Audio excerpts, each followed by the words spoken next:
जिल्हा परिषद प्राथमिक शाळा लांडेवाडी सादर करीत आहे गड आला पण सिंह गेला.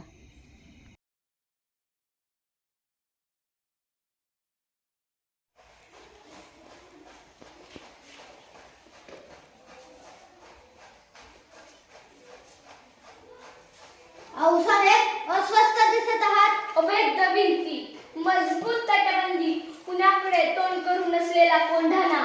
आपल्याकडे असेल तर ताकद, पण शत्रूकडे आहे तर आपल्यासाठी सर्वात मोठं संकट. आम्ही जाणून आहोत आऊसाहेब. कोंढाणा गेल्यापासून स्वराज्याचा एक हात निखळल्यासारखा झालाय.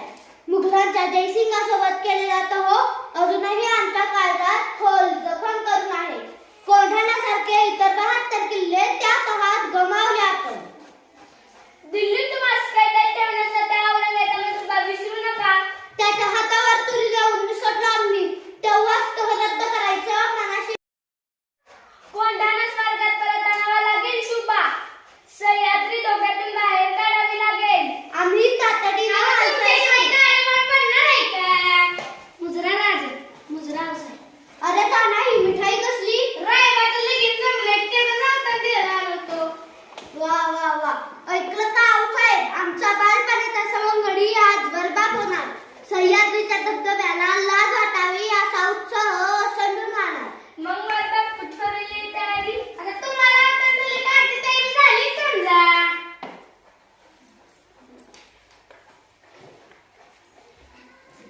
राजा, काय अडचण आहे का? अडचण छे छे, कसली अडचण? राजा, तुम्हाला आज नाही तानाजी काय झालंय? तानाजी, बोलू आपण. आपल्या घरी कार्य आहे, ते झालं की बोलू. जर तुम्ही सांगत नाही तर मी इथंच ताण मांडून ताना.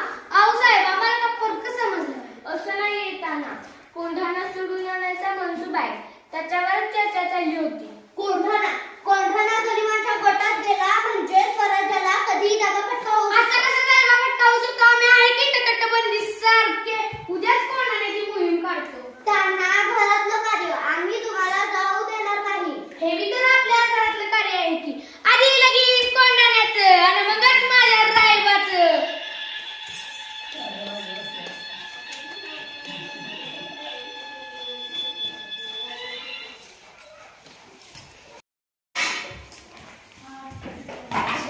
आपल्याला काहीही करून कल्याण दरवाजा गाठावा लागणार. समोरून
एकदा बोलून गेला होतास गड जिंकावून देशील. अरे सिंहासारखा लढलास तू. गड आला पण आमचा सिंह गेला. आमचा सिंह गेला.